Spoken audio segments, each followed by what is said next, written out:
Ladies and gentlemen, my task this afternoon is to try and convey to you the significance and promise of an exciting new research story which depicts recovery from mental illness as a re-enchantment with life.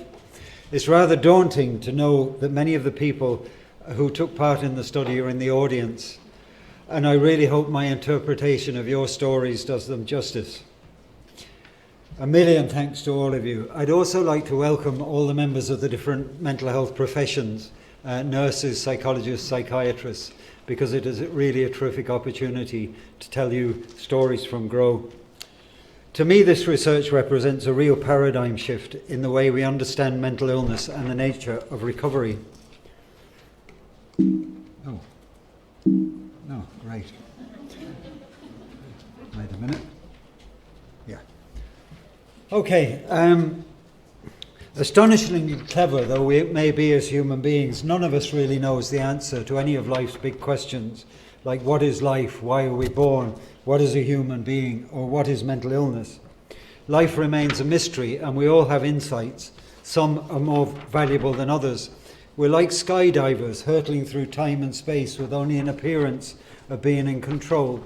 And to reassure ourselves, we tend to hold the hands of like-minded people to reassure ourselves that everything's fine. Now, philosophers like Kant and Bruner agree that we have two ways of trying to know anything. One is scientific inquiry and the other is experience. And within our mental health system, experience has tended to be ignored. And then we have the problem of authority.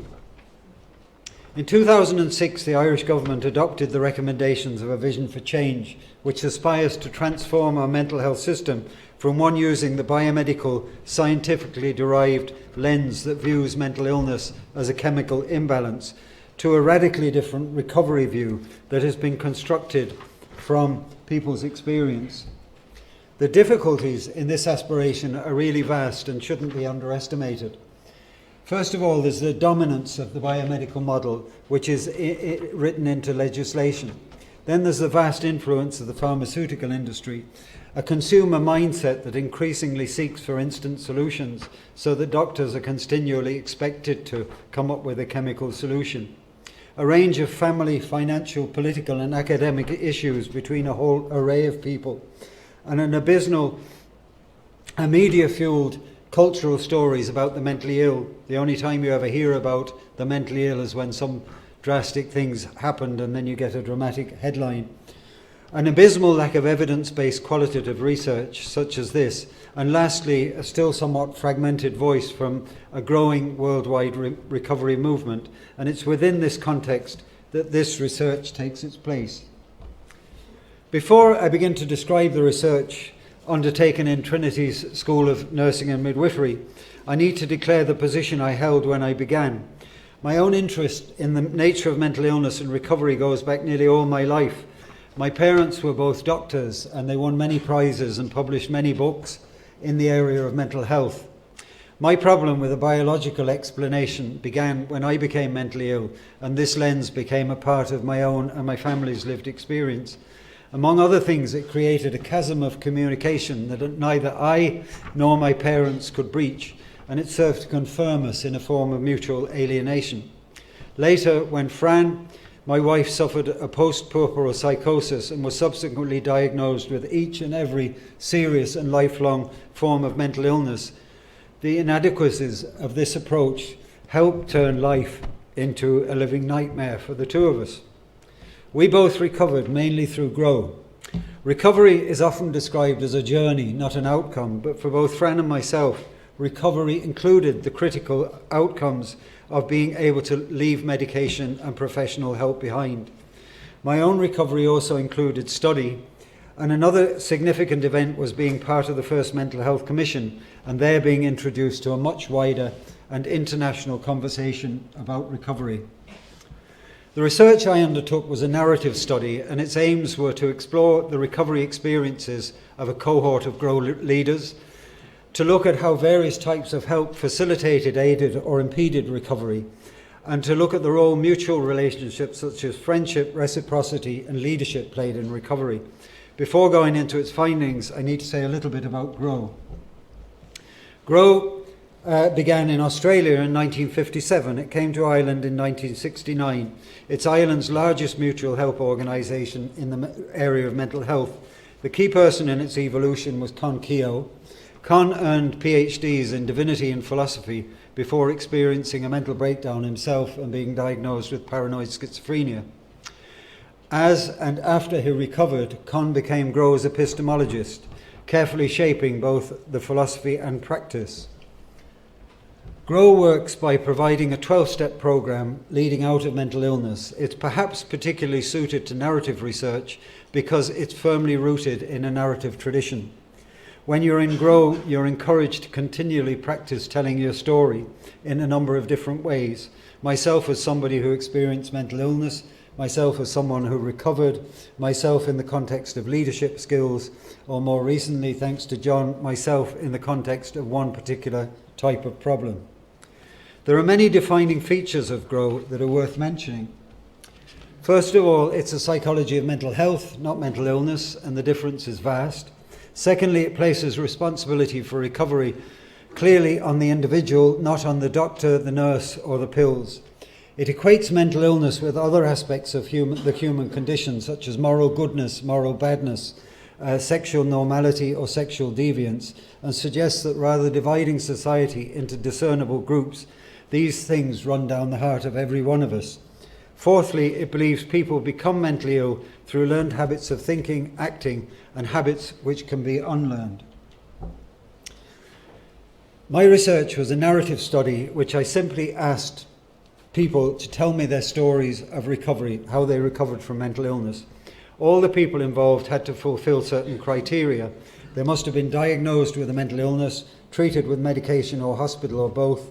They had to be in Grove for 3 years, been involved in leadership roles, and consider themselves to be recovered. Recruitment was incredibly easy. It was amazing. No sooner did I put out a request through field workers, posters, and an article in our magazine that I began receiving notices of interest. Just to give you some idea of the profile of this group of generous and highly articulate people, they ranged in age from 30s to mid-70s. They were roughly split between men and women, and they came from all but one of Grove's national regions, from Donegal to Kerry.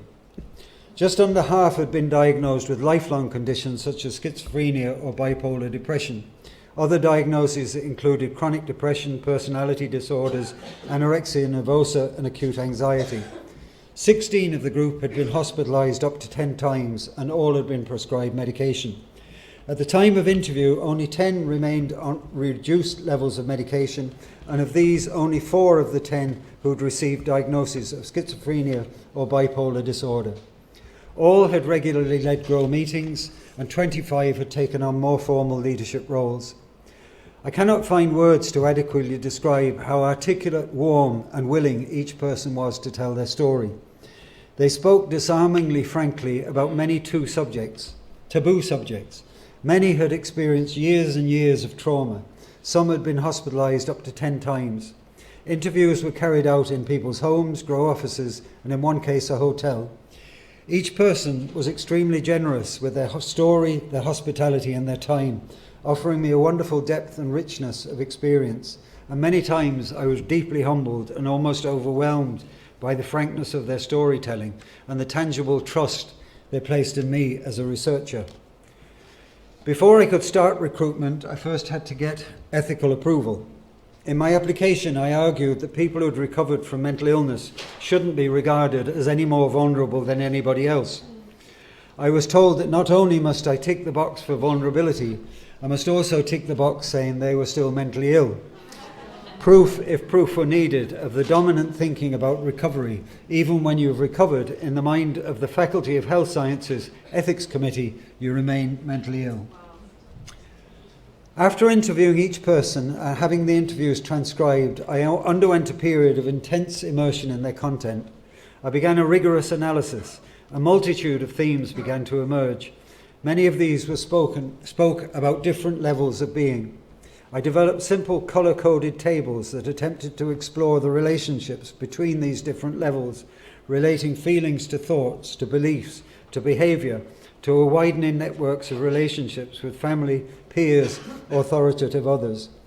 It took me many weeks and many hours, sifting backwards and forwards, making tables, doing mind maps, listening to the taped accounts and rereading each script, and going for long, reflective walks.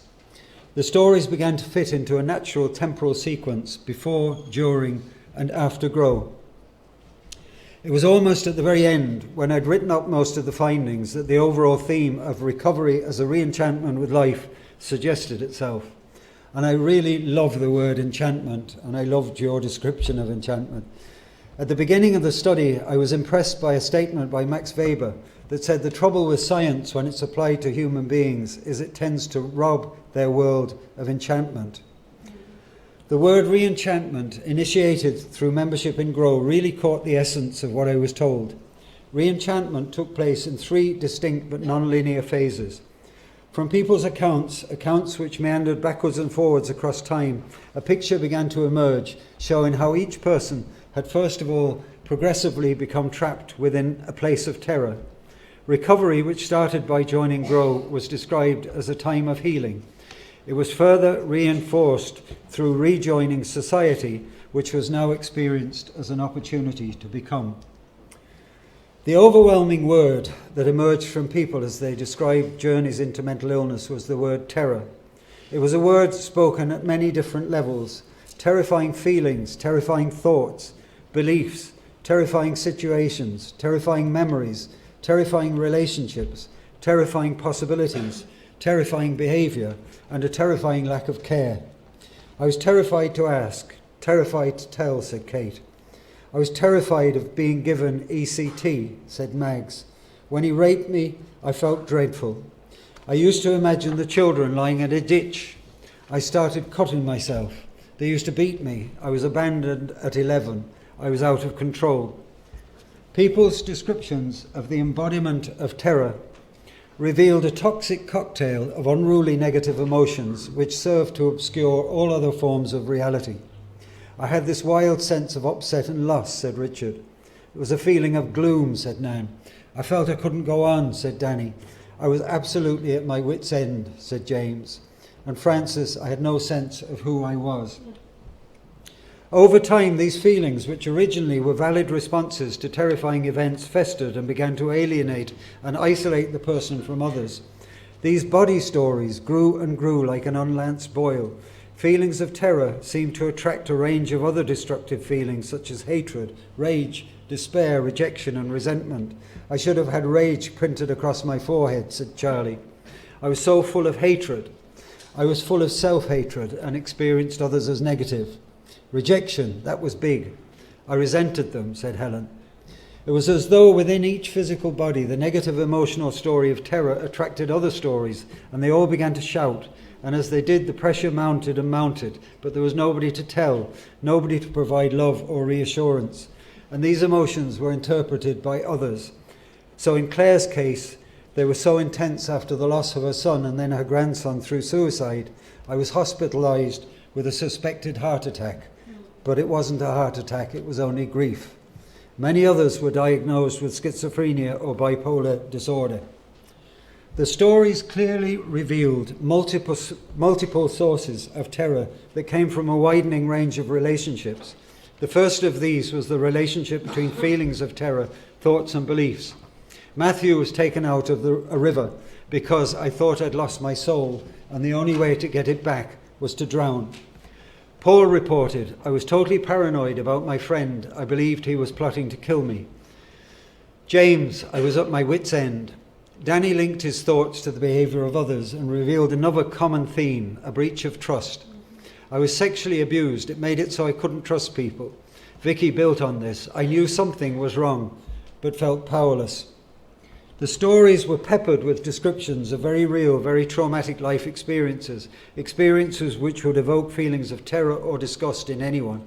Rape, childhood abuse, constant ridicule, bullying by peers and teachers, bereavement and poverty. I was abused by our trusted neighbour from the age of 2. Friends were never allowed to visit. One of the teachers was a bully. He should have been arrested. I couldn't please my teachers. I couldn't please my parents. I came to think I was a bad person. What all of these testimonies had in common was the fact that there was nobody to tell, no one to help, No resources waiting in the wings. People had no access to and had been effectively cut off from other realities, and especially from the reality of love. The final theme to emerge was an overwhelming desire to escape, and the commonest strategy was to isolate, and it didn't work. My world just got smaller and smaller.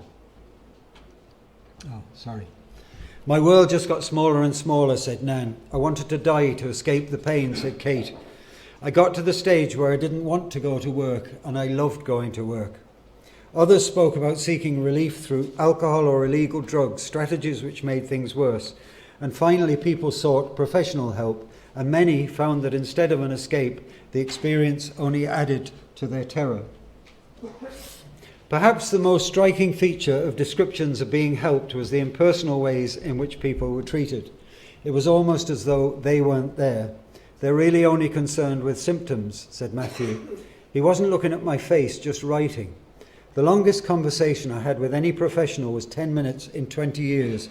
Extraordinary, isn't it? Peter reported how the media amplified the view of psychiatry that people with mental illness are different, have different brains. My psychiatrist appeared on television. He maintained people like me have different brain structures. He was a cold fish. Tom described how as a young man all his hopes were dashed by one interview with his psychiatrist. He sort of looked at me very gloomily and he said, well, you'll be on medication for life. I don't think you'll ever hold down full-time work. Friendships may be difficult.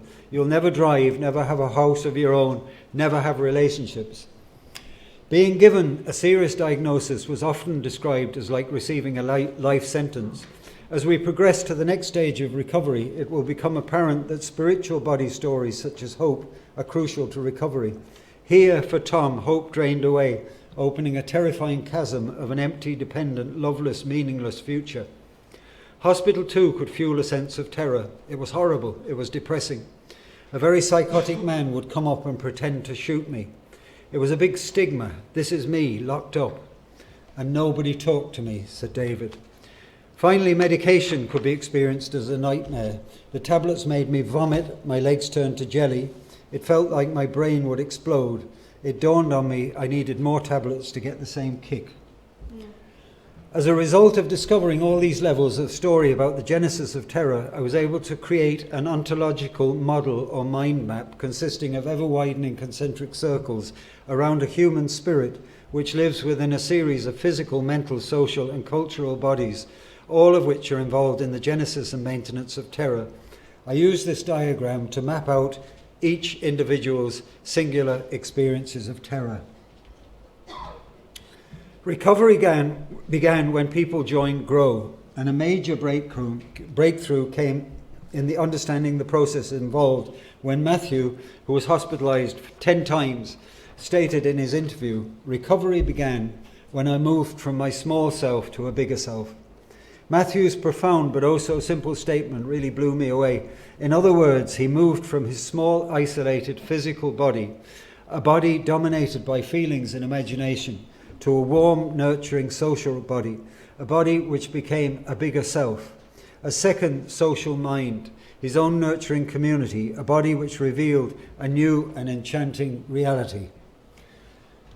Many people describe profound and immediate effects experienced at their very first meeting of GROW. It instantly awakened a new and insistently attractive range of body stories, far more powerfully meaningful than the effect of any drug. That night going home, I felt I'd been lifted, said Mags. I felt so comfortable inside that room. There were all these smiling faces looking at me. From the get-go, I connected. As I continued to analyse reports of a time of healing, many of the same processes that had progressively brought people into a place of terror began to appear, but now they were in reverse. Now they began to liberate and heal, and many of the Russian philosopher Mikhail Bakhtin's ideas began to make sense. Joining GROW often involved an intense struggle to attend. Jess said, for 6 months I sit in my car. Peter, I only went along because perhaps GROW offered a way out, and for Kate, there was no other place to go.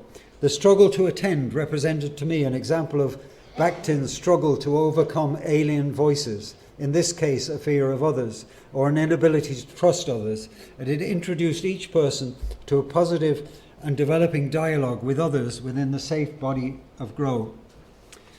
Nearly everybody described the links between a warm and emotional welcome and the genesis of hope. This again fitted Bakhtin's ideas of appropriation and ventriloquation. The minute I walked in the door, there was a feeling of warmth, a feeling of not being alone. It was a warmth, it was a smile. It occurred to me before, you can't go into a supermarket and buy hope. Newcomers to Grow appropriated a new body story. It was a warmth, it was a smile, which was deeply and meaningfully felt, and which immediately began to give rise to other body stories, and then to liberating new thoughts.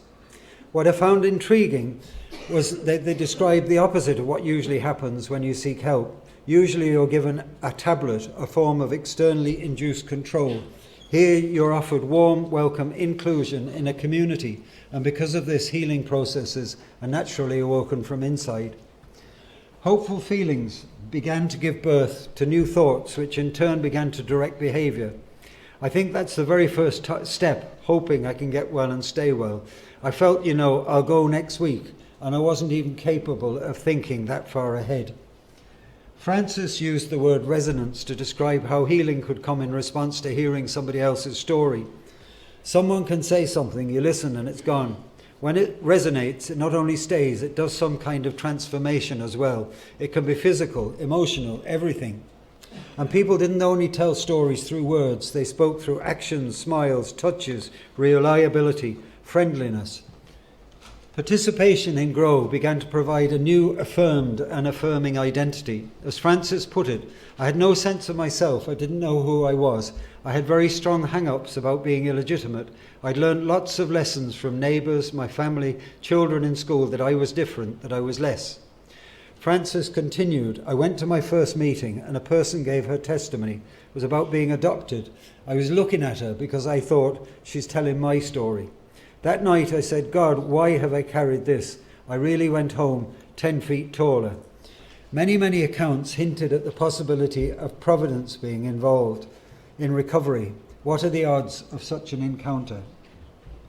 Sue beautifully described being immersed in a new and enacted story that proclaimed her value and lovability. She grew into a new name given through words and actions. I felt when people got to know me, they wouldn't like me. When I first joined Grow, Liz used to call me my lovely Sue. She used to give me a great big hug at the end of the meeting. The image that emerged from collective accounts was of the group acting as a kind of womb, which fed all the different emerging cells with spiritual nutrients necessary to recover. Warmth, encouragement, the spirit of friendliness, hope, empowerment. Peter put it this way, there's something mystical about a good Grow group. You reach each other at a level of deeper understanding and this sense of shared humanity. You get a sense there's a spiritual presence.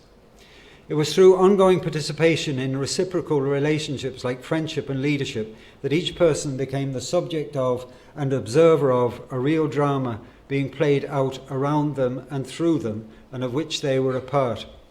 As well as receiving friendship and being led, each person was expected and challenged to offer friendship and to actively lead.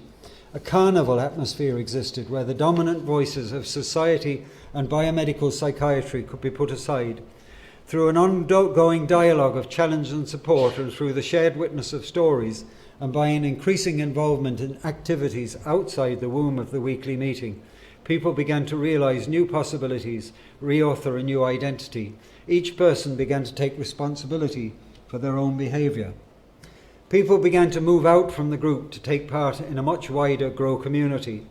If I felt down and if I rang M, B would be here in 5 minutes and he wouldn't bring me back till 10 and I'd come back laughing, said Penny. I went on a weekend and I was blown away. A theme that began to emerge, and one that places recovery firmly within the language of values, ethics, philosophy and theology, was the power of goodness. Phil Thomas has described scientific models of mental illness as examples of moral failure. Miranda Fricker suggests they're a form of hermeneutic injustice. In their accounts of recovery, people constantly use the word good, seeing good in themselves, doing the ordinary good thing in spite of feelings of fear, finding friendship and community good, all serve to slowly reveal a new kind of identity, one of personal value and meaning and hope. The theme of goodness firmly suggests that there are very real links between mental health and right habits of thinking, behaviour and relating. Doing the ordinary thing became my theology, said Richard. I don't believe in God, said David, but I do believe in good in the sense of Aristotle's ethical imperatives. Lost my place. Feeling good about yourself is a wonderful positive energy, said Nan. While professional help has already been shown as capable of generating additional terror, a number of stories highlighted its positive value and potential. 3 themes emerged: hospital as sanctuary, healing professional relationships, and the benefits of medication. Within these themes, what shone through was the power of relationship and ordinary good human qualities such as sharing, interest, listening, kindness, meaning and warmth. When the doctor said I should spend time in hospital, I was absolutely delighted, said James. Even when the nurses were off duty, they asked for me, and it made me feel great. Medication got my sleep back. Matthew described an incident when nurses perhaps bent the rules and acted as human tranquilizers. I was suicidal, and a very kind nurse brought me into the nurse's office. They got me a cup of tea. I felt better in 10 minutes. It took me out of that place, which was great. Tom told how he became involved with a social worker, again outside the rules and regulations. A social worker befriended me, and she says, the psychiatric system, she whispered down low, is not great here at times. I'm not even allowed to be talking to you. Finally, Mags revealed how a young doctor challenged her to take risks and begin to follow her own dreams. This appears to fly in the face of a system that is afraid to take risks because of possible consequences. She said, where have you ever dreamed of going? And I said, America. And when I came back, I knew I was kind of recovered, and I began to reduce the medication. Here we had 2 young women in dialogue, talking about something ordinary and awakening recovery. Very similar processes of change were revealed in the third part of recovery when people became re-involved in society. Once again, they were all shown to involve relationships between different levels of being. If recovery began, as Matthew suggested, when I left my small self and joined a bigger self, it was enhanced when people left the relatively small self of grow and found they could now successfully cope with the challenges of the big bad self of society. Society had now become an opportunity to become. The first theme of this part of the section showed that people had become empowered to make choices. Grow acted as a rehearsal ground which increasingly prepared people to risk and make choices. Now this process was extended to becoming involved in what Rappaport has called pre-existent niches in society, niches where people could feel at home and where their ongoing needs would be met and their talents could continue to develop. Peter and Kathy spelt it out. Recovery is like a stool, it needs more than 2 legs. You're sent out. I don't think someone can become if you keep together. You're sent out to build a social network so you're not stigmatized by grow. While choices at first involved overcoming the alien voice of fear and revulsion, increasingly people found a desire to become, to fight for their identity. I began to sense I needed a challenge, said Kathy, and for Peter, I sensed that even though work was pushing me beyond my limits, it was good for me. They immediately began to be rewarded by positive internal stories which affected the way they felt and thought and interacted. I started to relax, and people started to get more friendly. I was able to go out and mix and do different things. I volunteered for a leadership role. 3 types of social involvement were described: work, education and leisure. Kate told about the enormous value of work and receiving payment. Being part of a workforce gave her a tangible new identity. Having an income allowed her to move from a part of town full of alien voices. One of the biggest things was returning to work. I had gathered the courage to say, I can do, and indeed I have to do this. It was the first step onto the beginning of a new life. It enabled us to buy our first house away from an area that had become notorious for crime and drugs. Leisure involvement revealed hidden agendas which together could be summarized as proof that I'm the same as everybody else, not the alien voice of difference. For James, golf became a means of gaining control of the alien voice of unruly emotions and paranoia. I noticed my anger levels would build up. The more my anger would build up, the more I felt people were out to get me. Some people will get their clubs and throw them into the hedges, and I can say that was me a year ago. A really surprising number of people, roughly 2/3, reported the positive benefits of studying theology or philosophy. I discovered philosophy, I get a kick out of it. I learned through theology that Christianity is very practical. I saw a common thread between the Christian mystics, Taoism and Zen. Kathy used the phrase, "I think I loved it," which suggests to me that she set up a spring of positive emotions and positive thoughts that enabled her to grasp life. It was wonderful to sit in class. I think I loved it. Participants spoke of a growing ability to re-author their past and a growing sense of becoming mature. I suppose for me it's learning maturity as an adult, that it was okay to disagree. I developed the ability to form friendships and how to deal with people even when they were difficult. Mountains slowly became molehills and life became manageable. They also spoke of a desire to make use of the experiences of the past and become part of the social good. It made me that strong, I thought, what can I do about suicide? My suffering has humbled me, and I would like to feel that somehow I'll be able to pay people back. This willingness to get involved would seem to be a significant finding, representing a pool of willing leadership waiting to be tapped. The very first theme to emerge from the study, and which I first of all tried to put aside, was providence, and yet it was mentioned so often that it can't be ignored. It was as though life itself, or goodness, is only too willing to help provide whatever we need once people set out along the recovery road. Things happen to me that are beyond explaining, said Peg. Providence features greatly in my life, and if you only get involved, you meet people and the net widens. To summarise, the emergent story of recovery from mental illness as a re-enchantment of life is a story which takes place in 3 distinct but non-linear phases.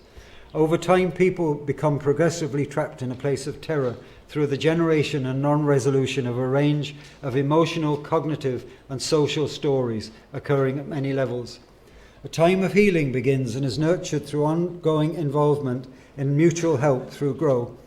Healing is further strengthened when people become re-involved in society, which now provides them with an opportunity to become. What is really exciting to me is that these collective accounts reveal very real and very observable ontological processes.